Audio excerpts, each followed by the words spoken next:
శనార్థులు తెలంగాణ సాహిత్యానికి పెద్ద దిక్కులెక్కున్న Dasarathi రంగాచార్యుల sir column చేసిండని తెలవంగానే నాకైతే మస్తు బాధ అనిపించింది. రజాకార్లతోని కొట్లాడేందుకు తుపాకీ పట్టి మన యాస మన భాష కోసం పెన్ను పట్టిన పెద్ద సార్ని యాద్ చేసుకుంటా ఏలడి తీన్మర్ వార్తల్ని సురు చేద్దాం. ముందుగల్లా హెడ్లైన్స్. సీఎం సారు పోయిండు నల్లగొండ, నల్ల నీళ్ల పథకానికి వాతిండు శంకుబండ. పంక పార్టీలకు పోయిన సత్యనారి, పదవి అక్కర్లేదన్న మోతెవరి. కొండెక్కిన కోడికూర రేట్లు, కౌసు కోసం వలుగుతున్నాయి గుడ్లు. ఫోన్లా కోడ్ భాష మాట్లాడుతున్న సత్తి. ఉరుకురీలు సలసల అయినాయి, బకెట్లో పోసుకొని తాగుడే ఆల్చమిగా. నా కోడలు 99 ఏళ్ళ ఫస్ట్ ఫోన్లకు ఫండ్లు ఊసిపోయినాక పెళ్లి చేయాలి. కేసీఆర్ సారు జూన్ 2 తారీఖున తెలంగాణ ముఖ్యమంత్రి కొలువెక్కిండు. చంద్రల్ సారు ఏడాది కింద ఆంధ్రప్రదేశ్ రాష్ట్రానికి ముఖ్యమంత్రి కొలువుకెక్కి పట్టాభిషేకం చేసుకునేది కూడా గిదే రోజు. ఇంతటి దివ్యమైన దినం నాడు అన్ని దిక్కులకెళ్ళి మందిని పిలిచి అదేదో దీక్ష చేస్తున్నారట చంద్రాల్ సారు. మరి ఏంటిదో అది మనం కూడా పరిస్థితమా రండి. చంద్రాల సారు ఏడాది పొడుగుతా ఏం చేసిండు, ఇక ముందు ఏం చేయబోతున్నాడో చెప్పేదందుకు గుంటూరులో పెట్టుకున్న మహాసంకల్పం మీటింగ్లా సారు పెద్ద సంకల్పం తీసుకున్నాడు. బామ్మర్ది బాలయ్య బాబుకే తలకాయ తిరిగేటట్టు తొడగొట్టి సవాల్ చేసిండు. మీకు ఏసీబీ ఉంది, నాకు ఏసీబీ ఉంది, నన్ను బెదిరించాలంటే నీ తరం కాదు. ఆ విషయం మీరు గుర్తుపెట్టుకోవాల్సిన అవసరం ఉంది. మీరు హైదరాబాద్ లో ఉన్నారు, నేను కూడా నా ఏసీబీ హైదరాబాద్ లోనే ఉంది. నీకు పోలీసులు ఉన్నారు, మాకు కూడా పోలీసులు హైదరాబాద్ లోనే ఉన్నారు. ఈ రోజు నేను ఒక వ్యక్తి కాదు, ఆంధ్రప్రదేశ్ ముఖ్యమంత్రిని. అయ్యే ఈడికి ఓడిచిపోలేదు కథ, ఇప్పుడే జోరుగా సురువైంది. నా ఫోన్ ట్యాప్ చేసే అధికారం ఈ కేసీఆర్ కి ఎవరిచ్చారో మీరే చెప్పాల్సిన అవసరం ఉంది. సార్కు కోపం ఎట్లొస్తుందో, ఎన్ని రోజులు ఒప్పుకబట్టుకున్నాడో ఏందో, ఒర్రి ఒర్రి నోరే పొంగు పోయింది. టీఆర్ఎస్ గవర్నమెంట్ హెచ్చరిస్తున్నా, నేను గాని కన్ను తెరిస్తే మళ్ళీ నీకు చాలా కష్టాలు వస్తాయి. ఈ విషయం మీరు గుర్తుపెట్టుకోవాల్సిన అవసరం ఉంది. ఇంత కోపంలో కూడా సారు హైదరాబాద్ దండకం విడిచిపెట్టలేదు, మళ్ళా గదే పాట అందుకున్నాడు. ప్రపంచం మొత్తం తిరిగాను, హైదరాబాద్ లో పెట్టుబడులు పెట్టమన్నాను. పెట్టుబడులు పెట్టిన తర్వాత విశ్వ నగరంగా తయారైందంటే అది మీ చొరవ కాదు, నా చొరవ. దండకం అయిపోయినాక అందరిని గుండెల మీద చెయ్యేసుకోమని కొసరి సంకల్పం ఒకటి తీసుకున్నాడు. అంతకంటే ముందుగాల చంద్రల్ సార్ బామ్మర్ది బాలయ్య సారు నాన్నగారు అన్నారు అనుకుంటా మల్లోపారి చరిత్ర పాఠం చెప్పేందుకు కష్టపడ్డాడు. చరిత్ర తిరగరాయాలన్నా మేమే, దాన్ని సృష్టించాలన్నా మేమే, దాన్ని మళ్ళీ తిరగరాయాలన్నా మేమే. అయ్యో సాల్ సారు, మీ వంశపు చరిత్ర మాకు అర్థమైంది గాని కొత్తగా చెప్పే పనేంది సారు? మన తెలంగాణ ఆడబిడ్డల్ని బిందెలతోని బజాట్ల పొంటి కనబడనీయా అని కేసీఆర్ సార్ ప్రమాణం చేసిండు, యాదున్నదా? అరే గది మేమెట్లా మర్చిపోతాం అంటారా? ఇంకా 4 ఏళ్ళైనాక పంపు కింద బిందె నల్లదిప్పి రెడీలు ఉండుండ్రి. సీఎం సార్ చేసిన ప్రామిస్ కు సాచాంగా పైల నోటు కట్టిండ్రు, అది ఇయ్యాలనే ఓపెన్ చేసిండు సీఎం సారు. నీళ్ళ కోసం ఇక మీరు రెడీ ఉండుండ్రి. అట్లనే కన్ను మూసి తెరిచినంతసేపు అన్న ఓని కరెంటును కూడా సార్ రెప్పియబోతున్నాడు. నడిమిట్ల నల్ల నీళ్ల పథకానికి కొబ్బరి నీళ్లు జల్లి పైలాన్ పరదగుంజిండు సీఎం సారు నల్గొండ జిల్లా చోటుప్పల్ కాడ. ఒరుసవెట్టి మంత్రులు, ఎంపీలు, ఆఫీసర్లను పిలిచి మరీ కొబ్బరికాయలు కొట్టించిండు. పోట్వల్ దిగుడు ఒడిచినాక కేసీఆర్ సార్ కట్కొత్తంగానే బతుకమ్మల మీద నీళ్లు జిమ్మినాయి నల్లాలు. అటెంక లోకల్ లీడర్లంతా మనిషికో బొమ్మ సార్కిచ్చి పోట్వల్ దిగిండ్రు. ఇక ఆంచెలి చక్కగా దామచర్లకు పోయి కరెంటు కంపెనీకి భూమి పూజ చేసిండు. ఎన్కసిరి గీడగూడ కట్కొత్తి పరదగుంజిండు ముఖ్యమంత్రి సారు. ఒక్క దినమే 2 గొప్ప కార్యాలను సురువు చేసిందంటే చూడుండ్రి సారు ఎంత గట్టి పట్టు మీదున్నాడో. మళ్ళా ఎలక్షన్ల నాటికి ఆడోళ్ళు బిందెలు పట్టుకొని బజాట్ల కనబడరన్నట్టు. అట్లనే కరెంటు పోవుడంటే ఏందో తెలియని రోజులను మనం చూడబోతున్నాం. దామచర్ల నుంచి చక్కగా నల్గొండ టౌన్కి వచ్చిండు. ఆడ మీటింగ్లు ఏం మాట్లాడిండో ఇనుడ్రోపారి. పక్క రాష్ట్రమోడు వచ్చి ఈడ అధికార పార్టీ ఎమ్మెల్యేలనే కొని ఎమ్మెల్సీ గెలిపిస్తా అంటే మేము చేతులు ముడుచుకొని కూర్చోవన్నట, నోరు అప్పగించి కూర్చోవన్నట. దొంగతనం చేస్తేనే దొంగ అని అనద్దట, పట్టుకోవద్దట. నిన్నీరికిచ్చే కర్మ మాకెందుకే, మాకేమైనా కాల్జీలు గులగుల పెట్టాయి, మాకేం పని లేకుంటున్నాము. ఆయన ఏమంటాడు కేసీఆర్, హైదరాబాద్ మీద నీకు ఎంత హక్కు ఉందో నాకు అంతే హక్కు ఉందో అని మాట్లాడతాడు. నీ అబ్బా జాగీరా చంద్రబాబు నాయుడు, హైదరాబాద్ నీ తాతదా? ఇవాళ హైదరాబాద్కు నువ్వు కాదు ముఖ్యమంత్రివి, తెలంగాణ బిడ్డ ముఖ్యమంత్రి.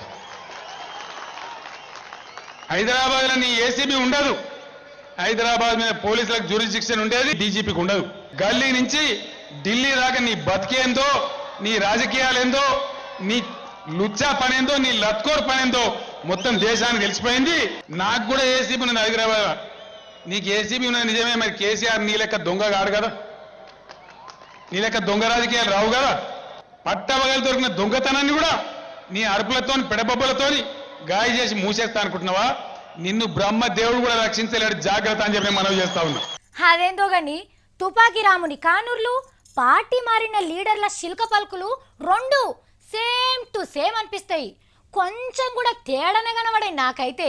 ప్రజాసేవ అంటే పాశమన్నం తిన్నంత పాయరంతోని పార్టీలు మారుతున్నారు కదా ఈనాడు మా చాలా మంది లీడర్లు. గాళ్ళని చూసే గిట్ల అనబుద్ధి అవుతుందిలా నాకు. ఇంకేటి చేద్దాం, ఫ్లాప్ అయిన సినిమాకు పైసలు రావు. పాయిదా లేని పార్టీల ప్రజాసేవ చేసుడు బహు కష్టమైపోతుందని పంక పార్టీలో చేరిన పెద్ద మనిషి గురించే గీ వార్త. సత్యబాబు అందరి లెక్క సుత్తి లేకుంటేనే కాంగ్రెస్ పార్టీలకెళ్ళి పంక పార్టీలకు దుంకిండు. ఆదివారం నాడు మంచి రోజని అయ్యగారు చెప్పిండో ఏందో చక్కగా సకుటుంబ సపరివార సమేతంగా హైదరాబాద్ లోటస్ పాండ్ల జగనాలను దర్శనం చేసుకొని పంక గుర్తు పార్టీల చేరికైండు. సత్యన్న వెనకమర్రచ్చిన మందికందరికీ జెండా కండువలుగప్పుడు కతోడవంగానే మెడ మీదున్న కండువను తీసేసి మాట్లాడేందుకు మైక్ కడుకోయిండు. అర్రే మా ఎల్లమే మెడల కండువ తీసేస్తేవేమే అని అక్కడున్నోళ్ళు అనగానే ఓ 4 పోట్వలు దించేదాకా అట్లా కప్పుకున్నట్టు చేసి మళ్ళా తీసి పక్కకు పెట్టిండు. ఇక కడుపులేం దాసుకోకుండా కాంగ్రెస్లో ఏం తిప్పలైతాంది, జగనాల్ సార్తోని సోపతెందుకు గుర్తున్నాడో చెప్పిండు సత్యబాబు. ఇది ఎన్నికల కోసమో లేకపోతే అధికారం కోసమో ఇవాళ ఆలోచన చేసే పరిస్థితి కాదు. కాబట్టిగా బయట జనమందరూ అనుకుంటున్నట్టు రేపట్ల జగనాల్ సార్ ఏదైనా ఎమ్మెల్సీ సీట్ ఇస్తానన్నా కూడా బొత్స సారు అస్సలకే తీసుకోడు. అప్పుడు ఒక ఎమ్మెల్సీ పదవి కోసం తల దించుకొని ఈ కార్యక్రమం చేస్తామా? ఏమిది అంటే అంటే అంటే మనిషి అంటే అది ఆగో అంతకు మించిన పదవియోగం కావాలనో ఏందో, గందుకేనో కడుపులేమన్నా అనుమానం గిట్ల వచ్చిందో ఏందో గాని బొత్స సారు జగనాలు ఇల్లు వచ్చింది మొదలు అవతలికి పోయేదాకా ఒక నిమ్మకాయను చేతులు పట్టుకునే ఉన్నాడు. మరి దాన్ని ఎవరు మంత్రిచ్చి ఇచ్చిండ్రో ఏందో గాని దాన్నైతే పంక గడుపు కింద ఆడిపోకుండా చూసుకోమని బొత్స దోస్తులు సలహా ఇస్తున్నారు. ఘటోత్కచుడు సినిమాల మీదికెళ్ళి ఘటోత్కచుడు వచ్చి కాలాన్ని ఒక్క నిమిషం ఆగబట్టినట్టు బయట కూడా గట్ల కాలాన్ని ఆగబట్టుడు వీలైతుందా? టైంని ఆగబట్టుడే కాదుల్లా వెనకకు ముంగటికి కూడా జరపచ్చట. ఏ హనుమంతుడో ఇంద్రుడో వచ్చి గిట్ల మంత్రమేసి ఆపరు, మనుషులే టైంని ఆగబడుతుండ్రట. రోజు 9:30కు తీన్మార్ వార్తలు తెచ్చే నేను ఓ అర్ధగంట ముందుగానే వస్తా, కాకుంటే అప్పుడు కూడా టైం 9:30నే అవుతుంది. ఏం సమజ్ కాలేదా? కాలన్నప్పుడు ఎవ్వల తరం కాదంటారు గాని మన సర్కార్ తరం అవుతున్నదుల్లా. మన సావిత్రి చెప్పినట్టు మన దేశంలో అన్ని గడియారాల టైమును ఓ అర్ధగంట ముంగటికి జరపాలని చూస్తున్నది మన సర్కార్. ఇగో గిట్లా జరిపితేనట ఏడాది కోట్ల రూపాయల దాకా కరెంటు పైసలు వెనకబడతాయట. అది ఎట్లనంటే ఇప్పుడు అన్ని ఆఫీసులు పొద్దుగల 10 నుంచి మాపటిలి 6 దాకా నడుస్తుంటాయి కదా. మరి 5:30 అవుతున్నదంటే కనుమస్కై అన్ని ఆఫీసులల్లా కరెంటు బుగ్గలు వేసుకుంటారు ఎలుగు కోసం కదా. గా తిప్ప లేకుండా ఓ అర్ధగంట ముంగట్నే ఆరేటట్టు చేస్తే లైట్ లెక్కన రాకముందే ఆఫీసులు బంద్ అయి కరెంటు ఖర్చు పైసలు మిగులుతాయట. ఇగో ఇప్పటికైతే ఈ ముచ్చట మీద ఆలోచనలనే అవుతున్నది.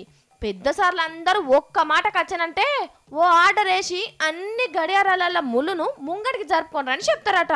కొన్ని వద్దులు ఇట్లా చూసినాక అనుకున్నట్టు ఫాయిదా రాకపోతే మళ్ళా ఎప్పటి లెక్కనే ఉంచుతారట. అబ్బా ఆఫీసర్లు తెలివికల్లా ఆలోచన చేసిండ్రు కానీ 10 గంటలకు బదులు 9:30కే ఆఫీసులకు రాన్రి, 5:30కే బంద్ పెట్టి పోన్రి అంటే కాదా? దీవించరావయ్య వాయు సంచార రక్షించవేలయ్య శ్రీరామదూత జై చిరంజీవా అని పాట పాడుకుంటా ఉత్తరం ముక్క రాసిందట రామదూతకు. మా ఊర్లో చాలా ఆపతున్నది కాబట్టి మీరు వచ్చి మమ్మల్ని కాపాడుండ్రి. మరి ఆ లంకేశ్వరుడు ఏడ తిరుగుతున్నాడో ఏ లోకానున్నాడో గిలు రాసిన ఉత్తరం ముక్క ఎప్పుడు చేరాలనో హనుమంతుడు ఎప్పుడొచ్చి గిలరాంది తీరుస్తాడో ఏందో. రోడ్డును కబ్జా పెట్టినవని ఆంజనేయుల వారికి నోటీసులు పంపించిండ్రు ఇగ్రంగల్ ఆఫీసర్లు. మధ్యప్రదేశ్ లా భిండ్ జిల్లా బజారియా అనే ఏరియాల హనుమాన్ గుడి జర్ర రోడ్డు మీదకున్నదట. హచ్చిపోయే మోటార్లకు ఇరకటం అవుతున్నది, అసుంటకు జరగమని ఆర్డర్ వేసిండ్రు. లేకుంటే మంచిగుండదని గట్టిగానే చెప్పిండ్రట. దేవునికి కాగితాలల్లా భక్తులు పెట్టిన ఫలారాలు తినుకుంటా మా మాట చెవున పెట్టకుంటుంటే కోర్టుకు పోతామని కూడా అన్నారట. కానీ ఈ గుడిని కట్టినోన్ని దినం పూజ చేసే అయ్యగారు నిడిచిపెట్టి దేవునికి కాగితాలు పంపినరంటే ఆఫీసర్లు ఎంత మంచిగా పనిచేస్తున్నారో చూడుండ్రి. గీ ముచ్చట తెలవంగానే హనుమాన్ భక్తులంతా రామకోటి చదివినట్టు ఆఫీసర్ల మీద తిట్ల దండకం అందుకున్నారు. మందితోని మాటలు పడ్డాక తెలివికొచ్చి సై చేసిండ్రు గాని లేకుంటే ఇగ్రానే తీసుకుపోయి జైల్లో పెడుదురేమో. ఓ అన్న మా సత్తికి ఫోన్ కలుపుండ్రే, దొరగారు ఏం చేస్తున్నారో చూద్దాం. ఫోటో బంద్ అయింది. సాఫిట్ అక్క ఫోన్ చేసింది. అమ్మో సాఫిట్ అక్క, ఇగో మంగోల్కి నెత్తిన వస్తున్నా అని రైలు ఖాతాకు పోయి రైలు కింద నెత్తి పెడతాదంట. ఏంది తలకాయ వస్తుందని రైలు కింద తల పెట్టేస్తాను అయిందా? ఏం మాట్లాడుతున్నావు తమ్మి? ఇగో కాకి నా మీద రెట్టే ఇంకా కుందేలు రెక్కలతో ఎగురుకుంటూ వచ్చి పట్టుకున్నది. మళ్ళా కుక్కర్లో ఫాషం వేస్తుంటే ఫాము నడుచుకుంటూ చాయంతో తినిపోయింది. ఏమైంది మా సత్తికి? కాలి దూలేమన్నా కలిగిందా? అంత ఎట్లెట్లనో మాట్లాడుతున్నాడు. ఎలా సావిత్రక్క ఉరుకు నీళ్ళు సలసల ఆగినాయి, బకెట్లో పోసుకొని తాగుడే ఆల్చమిగా. నా కోడలు 92 ఏళ్ళ పసిపోలకు ఫండ్లు ఊసిపోయినాక జల్దీ పెళ్లి చేయాలి. డౌటే లేదు. అమ్మో మా తమ్మునికి ఏమైంది? బిడ్డరు సావిత్రక్క మస్తు పువ్వులు పట్టింది. నెత్తి మీదకి వెళ్ళి రెండిస్తే మంచుకుంటూ నేనైతే ఎంత భయపడ్డా ఏమన్నా అయిందా ఏందా అని. పర్సెంట్ ఇట్లనే మాట్లాడుకోవాలక్క. దీన్ని కోడి భాష అంటారు. కోడి భాష ఓ కోడి భాషలా గిట్లా పిసలేసినట్టు పిస మాటలన్నీ మాట్లాడాలా ఏంది? పిసగారు గివే తెలివి గల మాటలు ఎవరికి అర్థం కావు, మనకే అర్థమైతాయి అక్క. కోడి భాష పెట్టుకొని మనం ఎందుకు మాట్లాడాలి తమ్మి? మనకేం పని? నాకెంత టెన్షన్ అవుతుందో తెలుసా నీకు? నీకేం టెన్షన్ తమ్మి? సెంట్రల్ సార్ ఫోన్ మాట్లాడుతుంటే ఆయనతో పట్టుకున్నారంట అక్క. నేను కూడా ఎవరైనా మాట్లాడుతుంటే పట్టుకుంటారేమంట అని. నీ ఫోన్ ఎవరు ట్యాప్ చేస్తారు తమ్మి? ఎవరికి అవసరం కది? ఇవ్వాలంత ఏందాక మనం అంగోలి పట్టుకుంటుంది ఆయనతో. నేను అనమా వీరికి అసలు మళ్ళీ సాయిదుకునం బెత్తంటాను అనలేనా? ఆయనతో 2 దందాలు చేస్తాడు తప్ప అంట అని ఇరికిస్తే ఎట్లా మళ్ళా నన్ను? మన మంగళికి గంత బొమ్మ ఎక్కడిది తమ్మి? ఎర్ర బటన్ పచ్చ బటన్ బాప్తి ట్యాపింగ్ చేసేంత సీన్ లేదాడా? కాదక్క, నేను మా ఫటీలా మంగోలి ఫోను టాఫ్ చేసిన అంతా నాకు అర్థం కాకుండా ఏందేందో మాట్లాడింది. అవునా? మళ్ళా కాయ కరోచ్ మైనేందో అరిచి జావచ్చు గాల్చునే కసమిరిచ్చిలో అంటుంది. నాకే నెత్తికి వతకాడు. అప్పుడే కట్ చేసుకున్నాక ఫోను. అన్నా మీ దగ్గర అయితే ఇసొంటి కథలు కూడా ఉన్నాయన్నమాట. అవునక్క, మంగోలు ఏమన్నారో నాకైతే నెత్తి వాళ్ళు కొట్టుకున్నా కూడా అర్థమైతలేదు అక్క. మళ్ళీ ప్రధానమంత్రి సంగతి చూద్దామంట అని ఉంటుంది అక్క. మళ్ళీ భాష పెట్టి సెంట్రల్ సార్ను వేడీలేసి తోలుకపోతున్నారు అన్నది అంటవా? వామ్మో వాన్నాయనో, మా సత్తినెత్తి చెక్మార్లో చెక్కిన పెన్సిల్ లెక్కనే షార్ప్ అవుతున్నది. సాఫిట్ అక్క, ఇగో మంగోలి ఫోన్ టాపింగ్ చేసినాక నాకు రాత్రి ఒక ఫలాన్ తట్టింది. ఈ ఫిలాన్ ఎవరికి రాలేదు. ఏంటిది? ఇగో సెంట్రల్ సారు ఫోన్లో మాట్లాడి టాపింగ్లో దొరికింది. కానీ మన మంగోలితో మాట్లాడినట్టయితే పోలీసు వాళ్ళు ఫొల్లు నెత్తి కొట్టుకున్నా కూడా అర్థం కాకపోయేది కదా అక్క. అన్నా బీతరోళ్ళు ఏం తెలియక అర్థం పడ్డారు. నాకైతే మస్తు నాకు వస్తుంది అక్క. నీ మూతి టాపింగ్లు ఎవరు పడితే వాళ్ళు చేయొద్దు తెలుసా నీకేమన్నా? అక్క నీకు ఇంకొక ఫిలాన్ చెప్పాలా? ఇంకో ప్లానా? అదేంటిది? మనం ఆఫీస్లో కంప్లీటర్ ఫోన్ పెట్టుకుందాము. మళ్ళీ సెంట్రల్ సార్ది, కేసీఆర్ సార్ది, మోడీ సార్ది, వీటల సార్ది, మళ్ళీ కేటీఆర్ సార్ది, అమెరికా ఒబామా సార్ది, నాయన సార్ది అందరిది టాప్లింగ్ చేద్దాం ఆ ఫోను. చేసి అంటే ఏంటక్క, ఇక అన్ని వార్తలు మన ఛానల్లోనే ముందుగాలు వేయొచ్చు. మళ్ళీ మంచిగా ఉన్నది అనుకో వేయద్దు, చెడ్డగా మాట్లాడింది అనుకో ఎంబడే బిరాకుల న్యూస్లు ఇచ్చి మళ్ళీ మస్తు సార్లు చూపెట్టవచ్చు. మంచిగా ఉంది కదా నా ఫిలాన్. ఆహా అట్లనా ఎవరు పడితే వాళ్ళు ఫోన్లు ట్యాపింగ్ చేస్తే పోలీసులు బొక్కలు ఇరగొట్టి సున్నం బయటికి తీస్తారు. ఏ ఉందాక నువ్వు మళ్ళీ తప్ప అయితే ఫోన్లో రికార్డింగ్ కట్క ఎందుకు ఇచ్చిండ్రా కమల? ఫోన్ల బటన్ ఉన్నది రికార్డ్ చేసేందుకు కాదు, దేశానికి కీడు జరుగుతుందని అనుమానం ఉంటే పోలీసు వాళ్ళే ఫోన్లను ట్యాపింగ్ చేసి దొరకబడతారు. నాకు ఎరకైంది అక్క. మళ్ళీ రేవంతం సార్ చంద్రాల్ సారు బేరం మాట్లాడుకొని తెలుగుదేశానికి కీడు చేసింది కదా అక్క, అందుకే జేసీ పోలీసు వాళ్ళు ట్రాఫింగ్ చేసి పట్టుకున్నారు. అబ్బబ్బబ్బబ్బబ్బబ్బా ఏం తెలివి పెరుగుతుంది తమ్మి నీకైతే హైదరాబాద్కి వచ్చినాక. మళ్ళీ ఏమనుకుంటున్నావా అక్క, నేను సత్తిరెడ్డిని అయినాక తెలివి ఆటోమేటిక్గా అరే పెరుగుతున్నారు చెట్టు లేక. అబ్బో చూసిండ్రమ్మా సత్తి తెలివి, ఊళ్ళే సిమెంట్ తాపి పట్టినోడు ఇప్పుడు ఫోన్లు ట్యాపింగ్ చేస్తా అంటుండు. మొన్ననే చెప్పినా కదా కూరగాయల రేట్లు ఎంత పిరమైనయో. ఇక అవి పిరమున్నాయని చికెన్ తిందామని మార్కెట్కి పోతే గాడ రేట్లు చూసి నాకైతే చక్కెర వచ్చినట్టే అయింది. మటన్ కాడికి పోయి కిలో ఎంత అంటే వాళ్ళు చెప్పింది తిన్నాక నాకు నోట్లకెళ్ళి మాటనే రాలేదు. ఆగో గంతగానం పిరమైనయి షియ్యల కూర రేట్లు. హైదరాబాద్లో ఐతారం నాడు చాలా మంది షియ్య కూర లేకుంటేనే పువ్వు తిన్నారట. ఈ చికెన్ రేట్లు పీటాన పిరమైనాయని కిలో చికెన్ 200 రూపాయల దాకా అమ్ముతున్నారట షాపులలో. ఇక రైతు బజార్ల అంగట్లో కూడా అగ్గలేదు. ఇక బొక్కలేని చికెన్ అయితే 240 250 దాకా ఉన్నది. ఇక కిలో కూర తీసుకుపోయి 3 పూటలు తిందామనుకున్న వాళ్ళు అర్ధ కిలో గుంట పోయి చికెన్ షారు పెట్టుకొని తినే కాలం వచ్చింది ఈ పట్నం పబ్లిక్కు. ముక్క లేకుండా ముద్ద దిగని కౌసు మహారాజులకు కష్టకాలం వచ్చి పాడైంది కూరల రేట్లు పెరిగేసరికి. కానీ ఓ నెల రోజుల కిందట ఎట్లుండే ధరలు? బర్డ్ ఫ్లూ రోగం వస్తుందని తెలియంగానే గాలి దుమారానికి మామిడికాయలు రాలినట్టు షియ్య కూర రేట్లు మస్తు షీపు అయినాయి. కోడిగుడ్ల కూరతోని పొద్దెల్ల తీద్దామనుకున్న వాళ్ళు కూడా అర్ధ కిలో పావు కిలో చికెన్ తెచ్చుకొని తిన్నారు. కొనేటోడు లేక లెగ్ పీసులు గోలిచ్చుకొని ఫ్రీగా వంచిపెట్టిరు. ఇక పెద్ద పెద్ద లీడర్లు బొక్కలు కుంకుకుంటా కోడి కూర తినుండని ప్రచారం కూడా చేసిర్రు. కానీ నెల తిరిగే లోపటినే కోడి కూర ధరలు పోయి మళ్ళా కొండెక్కి కూస్తున్నాయి. రోగాలు వచ్చి చచ్చిన కోళ్ళ పెట్టుబడిని ఇప్పుడు ఎల్లదీస్తున్నారు అన్నట్టు ఈ కోళ్ళ పరాలు పెట్టినోళ్ళు. ఆట కూర కూడా అగ్గేం లేదు, కిలో 500 దాటింది. మళ్ళొచ్చే ఐతారం నాటికి ఇంకా పెరిగేటట్టున్నాయి. కాబట్టి మటన్ కూర తినాలనుకునేటోళ్ళు మిల్ మేకరు, చికెన్ కూర తినాలనుకునేటోళ్ళు కోడిగుడ్ల కూరతోని మనస్తృప్తి చేసుకోండి. చూసిరు కదా ఏ గివి ఇవాళ నేను పట్టుకొచ్చిన 3 మారు ముచ్చట్లు. మళ్ళీ పరి 3 మారు వార్తలలో కలుద్దాం. అప్పటిదాకా చూస్తూనే ఉండండి V6.